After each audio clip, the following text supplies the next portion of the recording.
Қазақстан президенті Қасым-Жомарт Тоқаев мырзаға, ішкі істер министрі Сәбенов мырзаға, бас прокурор Асылов мырзаға менің айтар арызым, мен Түркістан қаласының Ибай 22-ші көшесінің тұрғыны Балғабаева Айсара. Мен осы жылдың 25 жылдың жаз айында 28-ші домның тұрғындары мені шақырып 21-ші жылғы болған жиналыс туралы хаттаманы көрсетті. Бұл хаттамада менің қолым қойылған аты жөнім бар екен.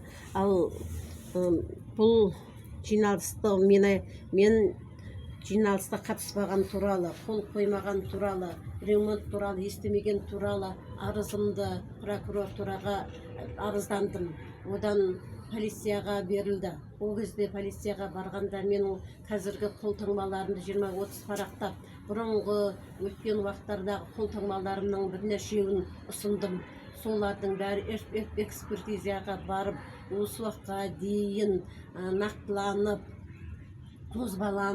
нақтыланып шықпай, созбайлаңды алып, осы уақытқа дейін келгеніне осы қалалық әкімшіліктің қызметкерлерінің ықпалы тиіп тұр.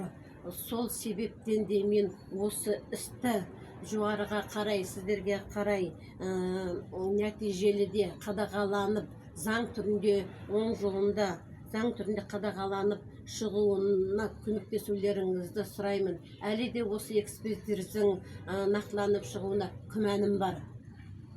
Сол себептен де сіздерден көмек сұраймын.